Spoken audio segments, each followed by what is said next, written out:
South beat நேயர்களுக்கு வணக்கம். இந்த நேர்காணலில் நாம் சந்திக்கிருப்பவர் ஊடகவியலாளர் திரு இந்திரகுமார் தேரடி அவர்கள். வணக்கம். வணக்கம். அண்ணாமலை பதவி விலகிறாரு, நயினா நாகேந்திரன் வரப்போகிறாரு அப்படின்னு ஒரு பேச்சு அடிபட்டுட்டே இருக்கு. இப்ப எடப்பாடி சொல்லிதான் அண்ணாமலை மாற்றப்பட போகிறார் அப்படின்னு சொல்லப்படுது. பாஜகவும் அதிமுகவும் ஒன்றிணைவதற்கான ஒரு சுமூகமான தீர்வு எட்டப்படுவதற்கு அண்ணாமலை நீக்கிடலாம் அப்படின்னு டெல்லி தலைமை முடிவெடுத்துருச்சுன்னு சொல்றாங்க. அப்போ இந்த தொடர்ந்து அண்ணாமலை நீக்கப்படுகிறாருன்னு பல காலங்களா பேசிட்டு தான் இருக்கும். ஆனா இப்போ இது உறுதிப்படுத்தப்படுமா? நீங்க எப்படி பார்க்கறீங்க அதை? இல்ல, அண்ணாமலை நீக்கப்பட போறது அல்லது அண்ணாமலை மாற்றப்பட போறது உறுதி. ஆனா அண்ணாமலை வெளியில அதிகமா பேசுவது போல தனிக்கட்சி ஆரம்பிக்கிறாரா அப்படின்னா பாஜக அப்படியெல்லாம் அனுமதிக்காது அப்படின்றதுதான் கடந்த கால வரலாறு. He will be accommodated somewhere. டெல்லியில ஒரு அலுவலகம் திறந்திருக்கிறார். எதற்காக அந்த அலுவலகம் திறந்திருக்கிறார், என்ன நேம் போர்டு எல்லாம் டிசைன் பண்ணி வச்சுட்டாங்களா அது தெரியல. ஆனா டெல்லியில அலுவலகம் போட்டிருக்கிறார், போறாரு வர்றாரு, அங்கதான் இது பண்றாரு. இப்ப இதெல்லாம் ஒரு பக்கம் போயிட்டு இருக்க, நயினா நாகேந்திரனை அடுத்த தலைவராக மாற்றுவதுல பாஜக குறியாக இருக்கிறது. ஏன் அப்படின்னா அதிமுகவுல முக்குளத்தோர் வாக்கு வங்கி அப்படின்றது ஒரு பெரிய லேப்ஸ் ஆயிருக்கு. அந்த முக்குளத்தோர் வாக்கு வங்கி திரும்ப ரீகெயின் பண்ணணும் அப்படின்னா அதிமுகவுக்குள்ளேயே முக்குளத்தோர் எம்பவர் பண்ணி அதன் மூலமாக செய்யறது அப்படின்றது பாஜகவுக்கு ஆபத்து. ஏன்னா அதிமுக பழைய அதிமுகவும் மாறிடக்கூடாது.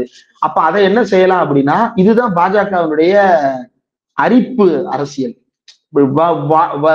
வாரி தன் பக்கம் இழுத்துக் கொள்வது அப்படின்ற அரசியல் இதுதான். இப்போ அதிமுக பக்கம் இருக்கக்கூடிய முக்குளத்தோர் வாக்குகளை தன் பக்கம் மாற்றுவதற்கு முக்குளத்தோர்ன்ற சமூகம் 3 சமூகங்கள் எல்லா கட்சிகளிலும் ஆதரவாக இருக்கிறார்கள். அதுல அதிமுகவுக்கு ஆதரவாக இருக்கக்கூடிய வாக்குகளை தன் பக்கம் இழுப்பதற்கு முன்னாள் அதிமுக காரராக தன்னுடைய சொந்த செல்வாக்கில் நின்று ஜெயித்த முக்குளத்தோராக அடையாளப்படுத்தப்படுகின்ற திரு நயினா நாகேந்திரன் அவர்களை போட்டால் அந்த வாக்குகள் தன் பக்கம் வரும் என்று அவர்கள் நம்புகிறார்கள். தமிழிசை சவுந்தரராஜனை வச்சு அப்படிதான் கணக்கு போட்டாங்க, என்ன ஆச்சு? பொன் ராதாகிருஷ்ணனை வச்சு ஒரு கணக்கு போட்டாங்க, என்ன ஆச்சு? அண்ணாமலையை வச்சு ஒரு கணக்கு போட்டாங்க, அது என்ன ஆச்சு? எல்லாம் புஷா போனது போலதான் நயினா நாகேந்திரனுடைய பிளானும் போகிறது. ஆனா இதுல பாதுகாத்துக் கொள்ள வேண்டியது எடப்பாடி பழனிசாமியினுடைய வாக்கு வங்கியை தான். அவர் தான் இதில் பெரிய லூசரா இருக்க போறாரு. அவர் மாற்ற சொன்னது தன் சமூகத்தை சேர்ந்த இன்னொரு தலைவரை பாஜகவிலிருந்து கொண்டு வர சொல்லி இருக்கிறார். ஆனா ஏற்கனவே அதன் மூலமாக வந்த குடைச்சல்களை பாஜக தலைமை சந்தித்த காரணத்தால் நயினா நாகேந்திரனை இப்போது எடுத்து வருவதற்கு தயாராகி இருக்கிறது அப்படின்றது வரக்கூடிய தகவல்.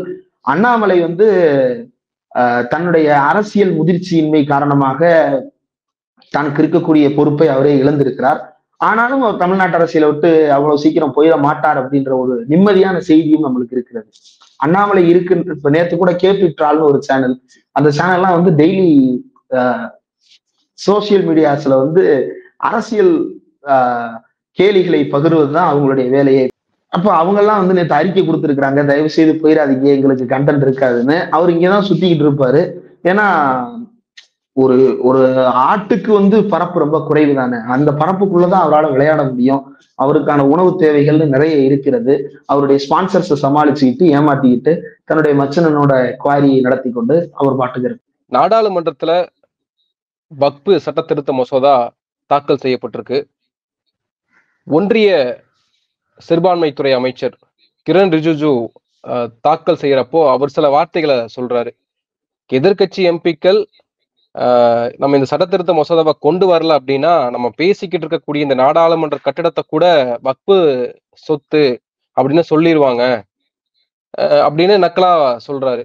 குறிப்பா இந்த மசோதா அப்படின்றது ஒரு மேலாண்மை செய்வதற்கு அல்லது அதை சரி செய்வதற்கு அப்படின்றதுதான் பொருந்துமே தவிர மற்றபடி மற்ற மதங்களையோ இல்ல இஸ்லாமிய மதங்களையோ அவர்களை அவர்களுடைய உரிமைகளை மீறுகிற செயலா இது இருக்காது சட்டம் அப்படின்னு அவர் சொல்றாரு.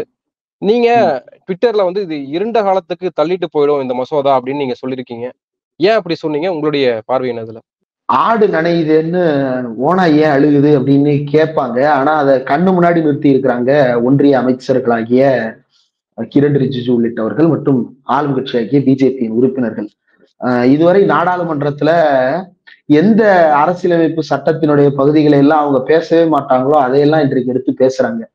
பெண்களுக்கு உரிமை கொடுப்பதற்காக எந்த விதமான சட்டங்களையும் இந்த அரசு நிறைவேற்றலாம், அதை யாரும் தடுக்க முடியாதுன்னு அரசியலமைப்பு சட்டத்தினுடைய பிரிவு 15 சொல்லுவதையும், மத நம்பிக்கைகளில் பப்ளிக் ஆர்டர், மொராலிட்டி அண்ட் ஹெல்த்துக்கு உட்பட்ட வகையில் மட்டும்தான் தலையிட முடியும், வேற வகைகளில் தலையிட முடியாது, அதற்கு உட்பட்டுத்தான் செயல்படுகிறோம் அப்படின்னும் அரசியலமைப்பு சட்டத்தை தங்களுக்கு துணையாக அழைத்து கொண்டிருக்கின்ற வேலையை இன்றைக்கு செய்ய தொடங்கி இருக்கிறார்கள்.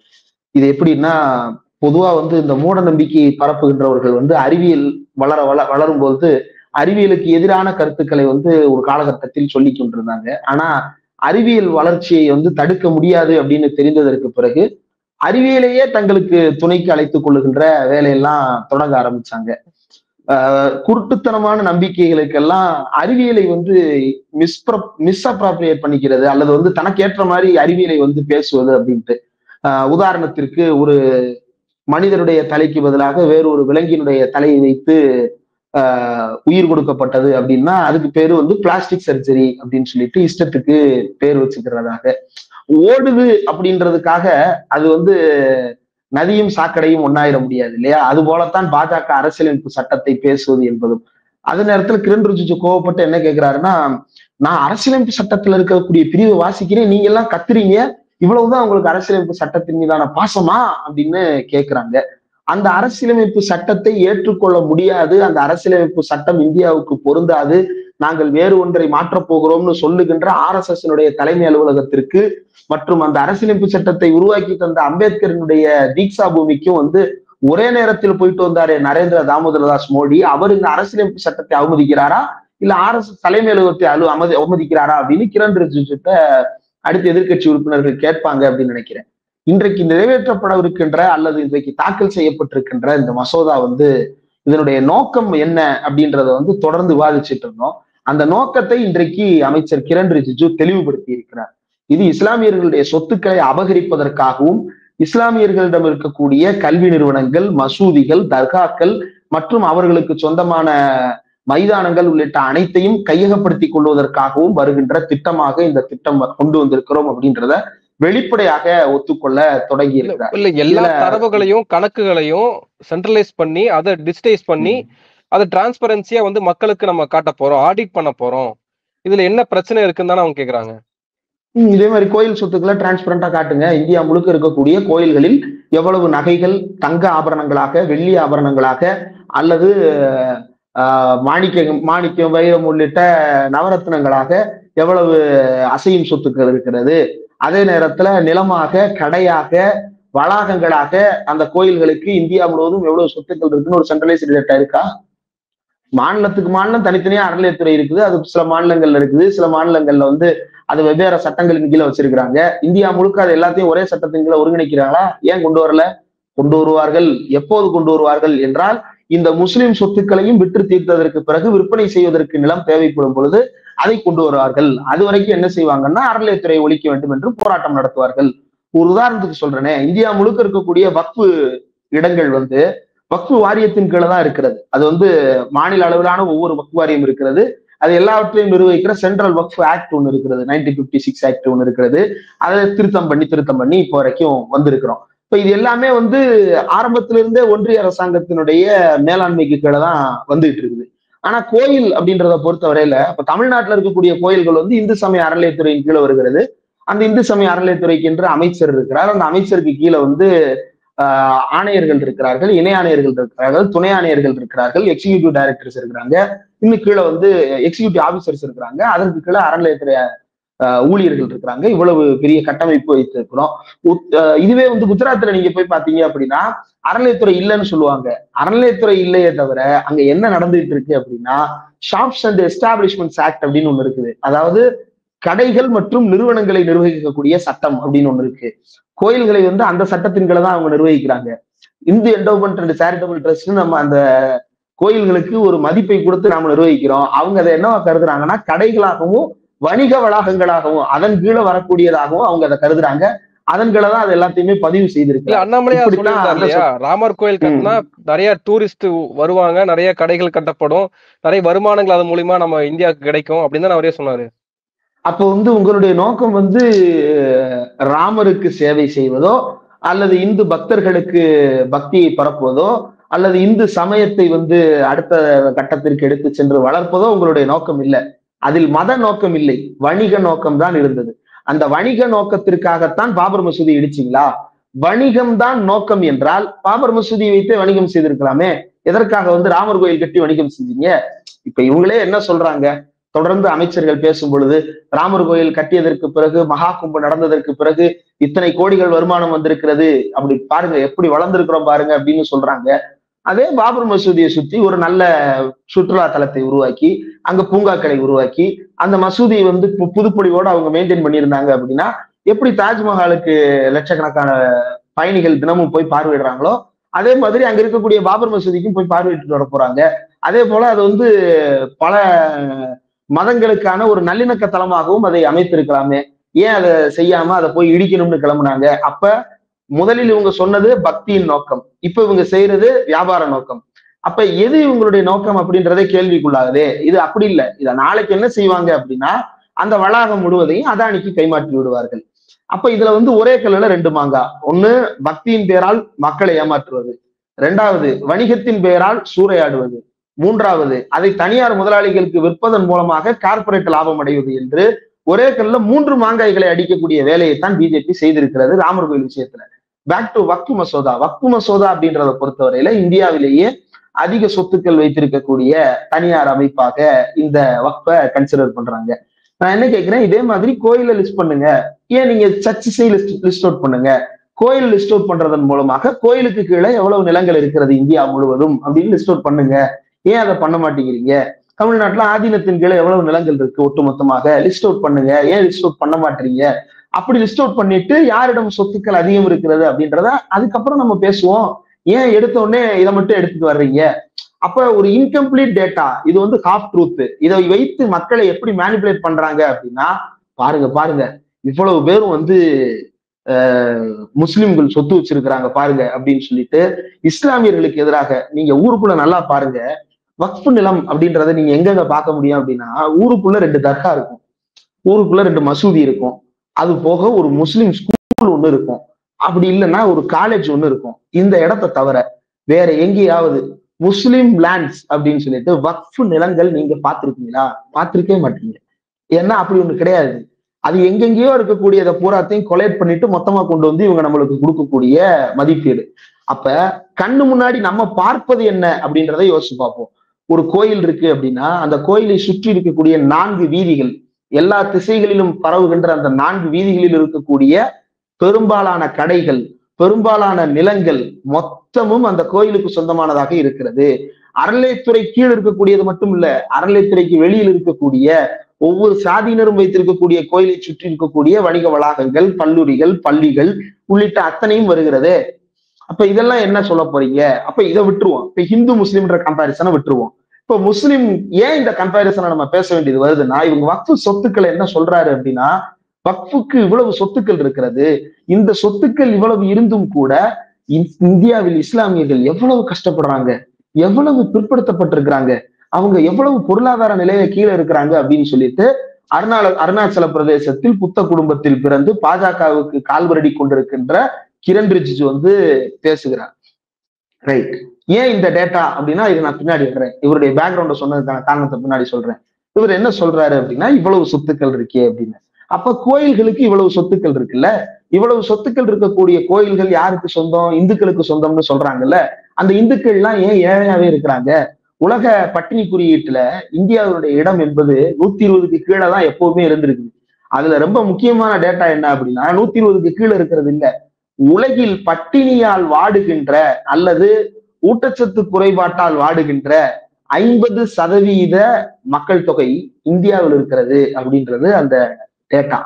அப்ப அவங்க எல்லாம் யாரு? இந்துக்கள் தானே. அந்த இந்துக்களுக்கெல்லாம் இந்த கோயில்களின் மூலமாக என்ன நன்மை போய் சேர்ந்தது? தமிழ்நாட்டுல அறநிலையத்துறை பள்ளிக்கூடங்களை நடத்துகிறது. அந்த பள்ளிக்கூடங்களை நடத்தக்கூடாது அப்படின்னு இந்து கோயில்கள் பாதுகாப்பு அப்படின்ற பேர்ல ஒரு குரூப் என்ன செய்யுது அப்படின்னா, அறநிலையத்துறையின் மூலமாக கோயில் நடத்தலாமா, அறநிலையத்துறையின் மூலமாக கல்லூரி நடத்தலாமா, கோயில் சொத்துக்களை இப்படி செய்யலாமா அப்படின்னு கேஸ் போடுறாங்க. ஏங்க, கோயில் சொத்துக்களை இந்துக்கள் பயன்படுத்தணும்னு சொல்றீங்க, அல்ல அப்படின்ட்டு என்ன சொல்லுவாங்க? இந்துக்கள் பயன்படுத்தலாமா? நம்மகிட்ட என்ன சொல்லுவாங்க? முஸ்லிம் சொத்து முஸ்லிம் பயன்படுத்தணும்னு சொல்றாங்கல்ல. முஸ்லிம் சொத்துக்களின் மூலமாக முஸ்லிம்களுக்கு நலன் போய் சேரணும்னு சொல்றாங்கல்ல. அப்ப இந்து சொத்துக்கள் மூலமா இந்துக்களுக்கு நலன் போய் சேருவதற்கு ஒரு பள்ளிக்கூடத்தையோ ஒரு கல்லூரியவோ கட்டி நடத்துறதுல என்ன கேடு வந்தது? கோயிலுக்கு சொந்தமாக ஒரு கடையை நடத்தி வருமானம் பார்க்கும் பொழுது ஒரு ஸ்கூல் நடத்தி சேவை செய்வதில் என்ன கேடு? இதுதான் நாம எழுப்பின கேள்வி. இப்ப கிட்டத்தட்ட இதே கேள்வியை வந்து கிரண் ரிஜிஜு கேட்கிறாரு, இஸ்லாமியர்களுக்கு என்ன பயன்பட்டு ஏற்பட்டது? அப்ப அடுத்து அவர் என்ன சொல்றாரு அப்படின்னா, இது வரைக்கும் ஒண்ணு, இதுக்கு அப்புறம் தான் இன்னும் கொஞ்சம் டேஞ்சரஸான பார்ட் அவர் ரிவீல் பண்றாரு. ஒரு வருடம் என் ஆபீஸுக்கு வாங்க, நான் டாக்குமெண்ட்ஸ் காட்டுறேன், ஒரே வருஷத்துல மொத்த சொத்துக்களை எப்படி வருமானத்தை பெருக்கிறனா இல்லையான்னு மட்டும் பாரு. அவ்வளவுதான். சொத்தை பூரா திருட போறேன்னு சொல்ற. நீ முதல்ல என்ன சொன்ன? மேலாண்மை செய்ய போறோம்னு சொன்ன. அதை பூரா வந்து சரியா நிர்வகிக்கிறதுக்காக இந்த சட்டத்தை கொண்டு வர்றோம்னு சொன்னேன். இப்ப என்ன சொல்ற? அந்த நிலத்தை பூரா என் கையில கொடுங்க, நான் வருமானம் பண்ணி தரேன்னு சொல்ற. எப்படி வருமானம் பண்ணுவீங்க? அதானிக்கு 99 வருஷத்துக்கு குத்தகைக்கு கொடுத்தா, அல்லது ஏர்போர்ட் கட்டுறதுக்கு 150 வருஷத்துக்கு குத்தகைக்கு கொடுத்தா எப்படி வருமானத்தை பெருக்க போறீங்க? யார் வீட்டு சொத்துல யார் வருமானத்தை பெருக்கிறது? இவங்க வருமானத்தை பெருக்கிறேன்னு சொல்றது எப்படின்னா, ஒண்ணும் இல்ல. இப்ப நீங்க இந்த அல்லமீன் ஸ்கூல்ஸ்ன்னு சொல்லுவாங்க, முஸ்லிம் ஸ்கூல்ஸ் நிறைய இருக்கு. நீங்க அந்த ஸ்கூல்ஸ் எல்லாம் போய் பாருங்க. அதுல வந்து முஸ்லிம் மட்டும்தான் படிக்கிறாங்களா? நிச்சயமா கிடையாது. அங்க முஸ்லிம்ஸோட இந்துக்கள் தான் அதிகமா படிக்கிறாங்க. ஏன்னா அந்த ஊரினுடைய மக்கள் தொகை அப்படித்தானே இருக்கு.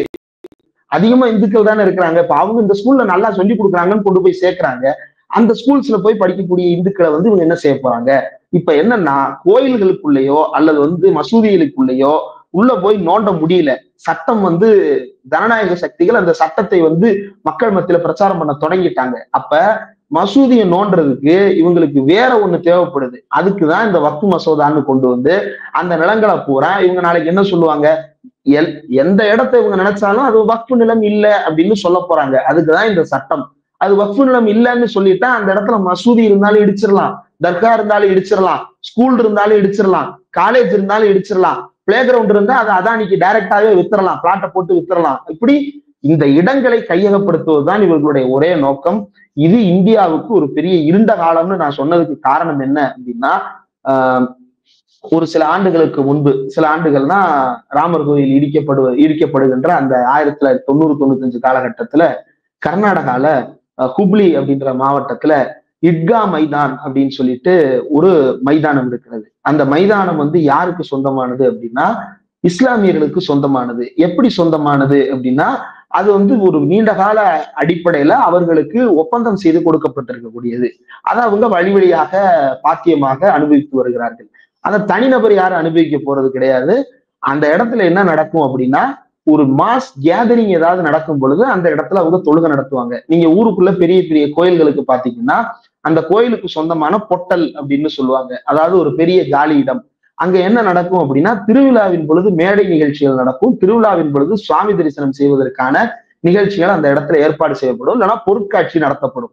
இப்ப இவங்க என்ன செய்வாங்க? அந்த இடத்துல வந்து தொழுக போறாங்க. அது வந்து ரொம்ப பெரிய கேதரிங்ஸ் பொழுதுதான் அங்க வந்து கூட போறாங்க, தொழுகை நடத்த போறாங்க. மற்ற நேரங்கள்ல அந்த மைதானம் என்னவா இருக்கும் அப்படின்னா, எப்படி எல்லா ஊர்லயும் தப்பக்குளம்ன்றது பிளே கிரவுண்டா இருக்கோ, அந்த இடமும் வந்து பிளே கிரவுண்டா இருக்கும். அந்த பிளே கிரவுண்ட்ல போய் மக்கள் போய் விளையாடுவாங்க, போவாங்க, வருவாங்க. வழக்கமான ஒரு மைதானமாக அது பயன்பாட்டுல இருக்கும். இப்ப ஒரு குரூப் உள்ள போறாங்க. உள்ள போய் என்ன செய்யறாங்க அப்படின்னா, நாங்க இங்க தேசிய கொடி ஏத்த போறோம் அப்படின்னு சொல்றாங்க. தேசிய கொடியை ஏன்பா நீ வந்து ஒரு மசூதிக்கு சொந்தமான இடத்துல வந்து ஏத்துற? நீ பொது இடங்கள்ல போய் ஏற்கனவே இருக்கக்கூடிய கொடி கம்பங்கள்ல ஏத்து, இல்லைன்னா உனக்கு சொந்தமான இடத்துல ஏத்து. இந்த இடத்துல ஏன் ஏத்துற அப்படின்னு கேக்குறாங்க. உடனே என்ன செஞ்சுட்டாங்கன்னா, பாருங்க இவங்க வந்து முஸ்லிம்கள் கொடியேற்ற கூடாதுன்னு சொல்றாங்க அப்படின்னு பிரச்சாரம். யார் இடத்துல யார் வந்து கொடியேத்துறது? நீ என்ன பண்ணிருக்கணும்? உண்மையிலேயே நேர்மையானவனா இருந்தா, பாய் நம்ம எல்லாம் சேர்ந்து இங்க ஒரு கொடிக்கம்பம் வச்சுக்கலாமா, கொடியேற்றலாமா, சேர்ந்து செய்வோமான்னு கேட்டிருந்தேன்னா வேற. நீ ஒன் ஃபைன் டே அங்க இருக்கக்கூடிய பிளாக் போல்ல போய் நின்றுகிட்டு நான் இங்க தேசிய கொடி ஏத்த போறேன்னு நின்ன அப்படின்னா அதனுடைய நோக்கம் என்ன? இப்ப தேசிய கொடின்னு வந்தா எல்லாம் ஜெர்க்காயிருவாங்க அப்படின்ற ஒரு ஐடியா. தேசிய கொடி இப்ப ஏத்தலாம்னு சொல்றதா ஏத்தக்கூடாதுன்னு சொல்றதான்னு மக்களுக்குள்ள ஒரு குழப்பத்தை உருவாக்குறது. அப்ப அந்த குழப்பத்தை ஒட்டி இவங்க பிரச்சாரத்தின் மூலமாக இஸ்லாமியர்களை எதிரிகளாக சித்தரிப்பது. அப்படி சித்தரித்து அந்த மைதானத்தை வந்து சூறையாட ஆரம்பிக்கிறாங்க. அந்த மைதானத்துல வந்து பொது பயன்பாட்டில் இருந்த அந்த மைதானம் இப்ப டிஸ்பியூட் லேண்ட் ஆயிடுச்சு. நீங்க பாருங்க, ரொம்ப சகஜமா மதுரை மாரியம்மன் கோயில் தெப்ப குளத்துல அவன் பாட்டுக்கு கிரிக்கெட் விளையாண்டுகிட்டு இருக்கிறான். அது மாதிரி அந்த ஒரு கிரவுண்ட்ல வந்து அவன் பாட்டுக்கு கிரிக்கெட் விளையாண்டுட்டு இருக்கிறான். மக்கள் போறாங்க வர்றாங்க, யாருக்கும் எந்த பிரச்சனையும் இல்லை. ஒன் ஃபைன் டே கொடியேற்றுன்ற பேர்ல அந்த இடத்த என்ன மாத்திட்டான், டிஸ்பியூட்டட் லேண்டா மாத்திட்டான். இப்ப சிலர் கேட்கலாம், கொடியேற்ற அனுமதிச்சிருந்தா என்ன பிரச்சனை அப்படின்ட்டு. இப்ப அது யாரு கொடியேற்ற வர்றாங்கன்றது ரொம்ப முக்கியம் இல்லையா? அத பார்த்துட்டு அவங்க வந்து இவன் ஏற்கனவே பஞ்சாயத்து பண்றான், இவனை கொண்டு வந்து எப்படி இங்க கொடியேற்ற விடுறது அப்படின்னு சொல்லிட்டு. இப்ப ஊருக்குள்ள திடீர்னு ஒரு ஆளு எல்லாம் கட்ட பஞ்சாயத்து பண்ணிக்கிட்டு ஊருக்குள்ள பூரா வசூல் பண்ணிட்டு திரியிற ஒருத்தர் மாரியம்மன் கோயிலுக்கு நோம்பி, நான் வந்து கூழ் ஊத்த போறேன் காசு கொடு அப்படின்னு ரசீதோட வந்து நிப்பாரு. இப்ப எல்லாம் என்ன நினைப்போம், மாரியம்மன் கோயிலுக்கு கூழ் ஊத்த காசு கேட்கிறாருப்பா கொடுப்போம்பான்னு நினைப்போமா? இவனா கூழ் ஊத்த போறான், இவன் குடிச்சிட்டு கூத்தடிக்கிறதுக்கு கூழ் ஊத்துறேன்ற பேர்ல வர்றான் அப்படின்னு நினைப்போமா? அவனுடைய பேக்ரவுண்டை வெரிஃபை பண்ணித்தானே அவனுக்கு நம்ம கூழ் ஊத்துறது காசு கொடுக்குறோமா இல்லையான்றது. அப்ப கொடியோட வர்றானே இவன் இதுவரைக்கும் இந்த மூவர்ண கொடியை ஏத்துனதே இல்லையே, இவன் எதுக்கு இப்ப கொண்டு வந்து ஏத்த வர்றான்ற அடிப்படையில மறுக்கிறோம். இந்த பிரச்சனை போகுது. இதே சந்தேகம் தான் பாஜக வந்து இந்த வக்பு சட்ட திருத்தத்தை கொண்டு வரும்போது அதே சந்தேகம் தான் இருக்குன்றீங்க? சந்தேகமே இல்ல, அதுதான் நடக்க போகுது. எதுக்கு சந்தேகம்? உத்தரப்பிரதேசத்துல மசூதிகள்ல என்ன நடந்துகிட்டு இருக்கு, மசூதிக்குள்ள நுழையக்கூடாது அப்படின்னு சொல்லி தடை போட்டாங்க உச்ச நீதிமன்றம். ஆனா என்ன பண்ணுது, மசூதியவே வந்து தார்பாய் போட்டு மூடுற வேலைகளை உத்தரப்பிரதேச அரசாங்கம் செய்யுது. கேட்டா ஹோலி பண்டிகை அப்படின்னு சொல்லிட்டு கதை சொல்றாங்க. உன் பண்டிகை உனக்கு முக்கியம்னா அவன் பண்டிகை அவனுக்கு முக்கியம் தானே. ரெண்டு பண்டிகைக்குமான இடங்களை உறுதிப்படுத்தி கொடுக்க வேண்டியதுதானே உன்னுடைய வேலை. நீதான் முஸ்லிம்களை பாதுகாக்கிறவனாச்சே, நீதான் முஸ்லிம்களுக்கு உரிமை கொடுக்கிறவனாச்சே, இஸ்லாமிய பெண்களை பாதுகாக்க வேண்டும் இன்னைக்கு நாடாளுமன்றத்துல பேசுறவனாச்சே. அப்ப நீ என்ன சொல்லியிருக்கணும், இஸ்லாமிய பெண்கள் தொழுகைக்கு போவாங்க, அந்த பகுதியில ஹோலி கொண்டாட வேண்டாம், நீங்க தனியா கொண்டாடுங்க, அவங்க தனியா கொண்டாடட்டும், ஹோலி கொண்டாட இடமா இல்ல. ஆனா மசூதி ஒரு இடத்துல தானே இருக்கு. நீ வந்து ஹோலின்ற பேர்ல பெண்களை அபியூஸ் பண்றது எல்லா தெருவுலையும் தானே நடத்துற. அந்த தெருவை விட்டுறேன் அன்னைக்கு ஒரு நாள் அப்படின்னு சொல்ல வேண்டியது தானே, ஏன் சொல்ல மாட்டாங்க? அப்ப இவங்களுடைய முழுமையான நோக்கம் என்ன அப்படின்னா இந்த மத ஒற்றுமையை சீர்குலைப்பது. இது வந்து அந்த இத்கா மைதான் கதை சொன்னேன் இல்லையா, கடைசியில என்ன நடந்தது அப்படின்னா அந்த மைதானம் பெரிய சர்ச்சைக்குள்ளாகி கடைசியில HD தேவகவுடா வந்து அந்த ஊர்ல இருக்கக்கூடிய மக்கள் வந்து அவருடைய சமூகத்தை சேர்ந்தவர்கள் அப்படின்றதுனால பேசி அதுக்கப்புறம் அவர் வந்து அந்த இடத்துல கொடியேற்றி வச்சு இந்த பிரச்சனையை வந்து முடிச்சு வச்சுட்டு நீ வெளியே போடாப்பா அப்படின்னு சொல்லிட்டு விரட்டி விடுறாங்க. அந்த இடம் இன்னும் டிஸ்பியூட்டடு. அதே போல வந்து ஒரு மலை இருக்கிறது, அந்த மலையில எப்படி தமிழ்நாட்டுல இருப்பது போலவே திருப்பரங்குன்றத்துல எப்படி காசி விஸ்வநாதர் கோயிலும் சிக்கந்தர் தர்காவும் ஒரே இடத்துல இருக்கோ அதே போல வந்து அங்கேயும் இருக்கிறது. அங்க வந்து அந்த சித்தர் சமாதின்னு சொல்றாங்க, அந்த சித்தர் சமாதிக்கு ஒரு ஆள் போனது கிடையாது. இவன் பாக்குறான் அங்க ஒரு தர்கா இருக்கு, தர்காவுக்கு எல்லாம் வராங்க போறாங்க, தர்காவுக்கு ஆள் வர்றான், இங்க ஆள் வரலையான்னு வெளியூர்ல இருந்து ஆளை கூட்டிட்டு வந்து வருஷம் எப்படி சபரிமலைக்கு ஒரு பெரிய கேம்பெயின் நடந்தோ அது மாதிரி அங்க கேம்பெயின் பண்ணி ஆள் அனுப்புறது, கடைசியில அந்த தர்காவுக்கு எதிராக போர்க்கொடி உயர்த்துவது. இதே மாதிரி தானே நீங்க இந்த ஏக்தா யாத்ரா அப்படின்னு சொல்லிட்டு 89 நினைக்கிறேன், கன்னியாகுமரியில இருந்து காஷ்மீர் வரைக்கும் கொடியேற்ற போறோம் அப்படின்னு சொல்லிட்டு முரளி மனோகர் ஜோஷி, அத்வானி உள்ளிட்டவர்கள் எல்லாம் யார் யார் படத்தெல்லாம் எடுத்துட்டு வந்தாங்கன்னு நினைக்கிறீங்க? விவேகானந்தர் படம், பாரதியார் படம், இந்த படங்களை எல்லாம் எடுத்துக்கிட்டு கன்னியாகுமரியில இருந்து அங்க போறேன் அப்படின்னு சொல்லிட்டு கிளம்புனாங்க. போற வழியில் எல்லாம் இவர்கள் மலர் தூவி கொடியேற்றினார்களானா? இல்லை, இஸ்லாமியர்களுடைய ரத்தத்தை ஊற்றி கொடியேற்றினார்கள். இதுதான் வரலாறு. ரத யாத்திரைன்ற பேர்ல அத்வானி நடத்தின யாத்திரையில என்ன நடந்தது? கண்ணு முன்னாடி அவ்வளவு பேர் படுகொலை செய்யப்பட்டார்கள். இப்படி படுகொலைகளை அரங்கேற்றுவதற்கு நாடாளுமன்றத்திலேயே ஒரு சட்டத்தை உருவாக்கும் அளவுக்கு மிக கோரமான அரசாங்கமாக இந்த அரசாங்கம் மாறி இருக்கிறது. அதனாலதான் இது ஒரு, அதாவது நீங்க வந்து இப்ப அத்வானியுடைய ரத யாத்திரையை நீங்க தடுக்க முடியும், ஏக்தா யாத்திரையை நீங்க தடுக்க முடியும், ஆனா இப்ப இதை நீங்க எப்படி தடுப்பீங்க? இது சட்டமா மாறிடுச்சுன்னா அதனாலதான் ஆரம்பத்திலிருந்தே திமுக உள்ளிட்ட அத்தனை கட்சிகளும் இதை எதிர்ப்பு தெரிவித்து வந்திருக்கிறார்கள். இன்றைக்கும் கூட நேற்று பெரும்பாலான அத்தனை எதிர்கட்சிகளும் இந்தியா கூட்டணி என்று அழைக்கப்படுகின்ற ஒருமித்த கருத்துள்ள கட்சிகள் உட்பட அத்தனை பேரும் கூடி பேசி இதை எதிர்ப்பது அப்படின்னு முடிவு செய்திருக்கிறார்கள். ஆதரவாக 275 வாக்குகள் தேவை. எதிர்கட்சி உறுப்பினர்களுடைய கவுண்ட் எடுத்து பார்த்தோம் அப்படின்னா கிட்டத்தட்ட 243 பேர் இப்போதைக்கு எதிர்ப்பு நிலையில் இருக்கிறார்கள். இன்னும் கூடுதலாக 100 வாக்குகளாவது எதிர்த்து விழ வேண்டும். அப்படி விழுவதற்கான சூழல் இருக்கிறதா அப்படின்றதுதான் இன்றைக்கு இருக்கக்கூடிய கேள்வி. தெலுங்கு தேசம் பார்ட்டியும் ஜனதா தள்ளும் அவங்க பக்கம் தானே இருக்காங்க. இன்னும் தெலுங்கு தேசம் கட்சியோ ஜனதா தள்ளோ இப்ப அவங்க பக்கம் இருக்கிறாங்களா இல்லையா அப்படின்றத தாண்டி இந்த மசோதாவை யாரெல்லாம் ஆதரிக்கிறார்களோ அவர்கள் இந்தியா முழுவதையும் நாசக்காடாக மாற்றுவதற்கான சதி திட்டத்தினுடைய கையாள்கள் அப்படின்றத நாம புரிந்து கொள்ள வேண்டும். அதுதான் இதுல இருக்கக்கூடிய செய்தி. இந்த சட்டம் நிறைவேற்றப்படுவது என்பது இந்தியாவுடைய ஜனநாயக வரலாற்றில் ஒரு மிகப்பெரிய கருப்பு புள்ளியாக மாறப்போகிறது. அப்படி மாற்றப்பட்டு விட்டால் அதை தடுப்பது அப்படின்றது ரொம்ப பெரிய போராட்டத்தை கொண்டு போய் சேர்க்கும். பாசிசம் அப்படின்னு நாம சொல்றது இதுதான். இப்போ ஒரே இடத்துல எவ்வளவு நடக்குது பாருங்க. இந்த இடம் இப்ப ரயில்வேக்கு இந்தியாவிலேயே அதிக இடம் வைத்திருப்பது ரயில்வே, இவர் சொல்றாரு, கிரண் ரிஜிஜு சொல்றாரு. 2வது அதிக இடம் வைத்திருப்பது டிஃபென்ஸ் மினிஸ்ட்ரி. இது ரெண்டுமே பொது சொத்து, ஆனா வக்ஃப்ன்றது தனியார் சொத்து அது அப்படின்னு சொல்றாரு. சரி, பொது சொத்து தானே. ரயில்வேக்கு யார்கிட்ட இருந்து இடம் வாங்கின? என்கிட்ட இருந்து இடம் வாங்கின. எதுக்கு இடம் வாங்கின? உன்னுடைய பயன்பாட்டுக்காக ரயில் விட போறேன்ப்பா, உங்க ஊருனுடைய பயன்பாட்டுக்காக இடத்த கொடுப்பான்னு கேட்ட, நானும் மார்க்கெட் வேல்யூவை பத்தி கவலைப்படாம புக் வேல்யூ என்னவோ அந்த புக் வேல்யூவுக்கு என்னோட இடத்த அடிமாட் ரேட்டுக்கு நீ எழுதி வாங்கிட்ட. இப்ப இன்னைக்கு நம்ம கண்டெஸ்ட் பண்ணுவோம், நீ அடிமாட் ரேட்டுக்கு வாங்குறேன்னு. அன்றைக்கு ரயில்வேவுக்கு இடம் கொடுத்த போது நம்மளுக்கு புக் வேல்யூ என்னன்னு தெரியுமா, மார்க்கெட் வேல்யூ என்னன்னு தெரியுமா? எந்த இதுவும் தெரியாது. அவன் கொடுக்குற காசு. அது மட்டும் இல்ல, பல இடங்கள்ல அப்படியே எடுத்துக்கிறது. இப்படி பல இடங்களை ரயில்வே கீழே அவர்களாக எடுத்துக்கொண்டார்கள். எதன் பேரால? நம்முடைய நன்மைக்காக அப்படின்னு சொல்லி எடுத்துக்கிட்டாங்க. என்னுடைய நன்மைக்கு தானே எடுத்துக்கிட்ட, அப்ப என்னைய கேட்காம நீ பாட்டுக்கு விக்கிறியே, அது தனியா இருக்கு. இப்ப அதானிக்கு விற்க போறாங்க, அம்பானிக்கு விற்க போறாங்க. ஏற்கனவே நம்ம SRM பச்சமுத்து ரயில் ஓட்டிக்கிட்டு இருக்காரு. இப்ப இவங்கெல்லாம் ஓட்டுறதுக்கு நான் காசு கொடுக்கலையே, நிலத்தை கொடுக்கலையே. அப்ப என் இடத்தினுடைய மதிப்பு பல மடங்கா உயர்ந்திருக்குதே, இப்ப இதுக்கு என்ன செய்ய போறோம் அப்படின்ற கேள்விக்கு பதில் இருக்கா? பொது சொத்துன்னு சொல்றீங்க. பொது சொத்துனா அந்த பொது சொத்துல மக்களுக்கு என்ன பங்கு கொடுத்திருக்கீங்க? பேசஞ்சர் ட்ரெயின்ஸை குறைச்சு வந்தே பாரத்தையும் சதாப்தியும் அதிகமாக விட்டு இருக்கிற பேசஞ்சர் ட்ரெயினை எல்லாம் டிலே பண்ணி நிறுத்தி வைத்து வந்தே பாரத்தை முன்னாடி விட்டு வேகமாக ஓடுவது போல காட்டிக்கிறீங்களே, இந்த ஏமாத்து வேலைக்காகவா நான் நிலம் கொடுத்தேன்? இன்னைக்கு அதை எடுத்து அதானிக்கு விற்கிற. அப்ப என்கிட்ட பொது நோக்கம்ன்ற பேரால இடத்தை எடுத்துக்கொண்டு அதானிக்கு வித்துட்டு இருக்க. இதே பாணிய ஏர்போர்ட் அத்தாரிட்டி ஆஃப் இந்தியா பண்ணிட்டு இருக்குது, டிஃபென்ஸ் மினிஸ்ட்ரி பண்ணிட்டு இருக்குது. நாளைக்கு வக்ஃபு இடங்களையும் அதே மாதிரி இந்த இடங்கள் எல்லாம் வக்ஃபு நிலம் இல்லை அப்படின்னு எழுதிட்டா இதுல மாநில அரசுக்கு எந்த அளவுக்கு உரிமை இருக்குன்னு பார்க்க வேண்டியதா இருக்கு. ஏன்னா குறிப்பா இப்போ பல திட்டங்களா இருக்கட்டும், சட்டங்களா இருக்கட்டும், இப்போ தமிழ்நாடு அரசாங்கம் ஏற்றுக்கொள்ளாது அப்படின்னு சொல்லியிருக்காங்க. இப்போ முதலமைச்சர் ஸ்டாலின் கூட கடிதம் எழுதியிருக்காரு, நான் இது இந்த சட்டத்திருத்த மசோதாவை முழுமையாக திரும்ப பெறணும்னு மோடி கடிதம் எழுதியிருக்காரு. அப்படி இருக்கப்போ இந்த மசோதா ஒருவேளை நிறைவேற்றப்பட்டால், மாநிலங்களவையில நிறைவேற்றப்படாது அப்படின்னு தான் சொல்றாங்க மோஸ்ட்லி. ஒருவேளை அப்படி நிறைவேற்றப்பட்டாலும் கூட மாநில அரசு அதை நாங்க ஏற்றுக்கொள்ள மாட்டோம்னு அது சொல்வதற்கான வாய்ப்புகள் இருக்கா? நாம சொல்லலாம். நமக்கு ஏன்னா ஒவ்வொரு மாநிலத்தின் கீழையும் வக்ஃபு வாரியங்கள் இருக்கிறது. அது அந்த மாநில அரசு தான் அந்த வாரியத்தை நியமிக்கிறது. அப்போ இதுல மாநில அரசுகளிடம் எந்த கருத்தையும் இவர்கள் கேட்கவே இல்லை. அவங்களா ஒரு ஆக்டை ரெடி பண்ணி கொண்டு வர்றாங்க. கேட்டா சென்ட்ரல் டேட்டா பேஸ் அப்படின்னு சொல்றாங்க. CAA NRCயை எப்படி தமிழ்நாடு மறுத்ததோ அதே போல இந்த சட்டத்தையும் மறுக்கும். அதுல எந்த மாற்று கருத்து நமக்கு தேவையில்லை. ஆனால் மற்ற இடங்கள்ல இந்த இந்திய நாடு என்னுடைய நாடுன்னு நம்பிதான் நான் வாழ்றேன், இந்த இந்திய நாடு என்னை பாதுகாத்துக் கொள்ளும்னு நான் இந்திய அரசாங்கத்துக்கு தான் வரி கட்டுறேன், இந்திய அரசாங்கத்துக்கு நான் வரி கட்ட மாட்டேன்னு சொல்லிட்டு தமிழ்நாட்டுக்கு மட்டும் தனியா வரி கட்டலையே, என்னுடைய வரி எல்லாவற்றிலும் சரிபாதி பங்கீட்டை ஒன்றிய அரசு எடுத்துக் கொண்டிருக்கிறதே. அப்ப என்னுடைய சக குடிமக்கள் அங்க செத்து கொண்டிருக்கும் பொழுது அதை நான் வேடிக்கை பார்க்க போறேனா?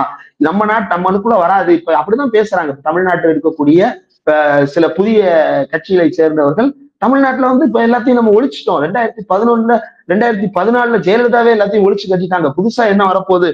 நம்மளாம் தனியா வாழ்றோம். என்ன தமிழ்நாட்டுக்கு என்று தனியாக மதில் சுவர் கட்டி தமிழ்நாட்டுக்கும் இந்த அதாவது பெரியார் தமிழ்நாடு வரைபடம், தமிழ்நாட்டை தவிர்த்து இந்திய வரைபடத்தை எரித்து போராட்டம் நடத்தினார். அப்ப அந்த கருத்தை ஏத்துக்கிறாங்களா? தமிழ்நாடு தனியா இருக்குன்னு சொல்ல வராங்களா அப்படின்னு எனக்கு புரியல.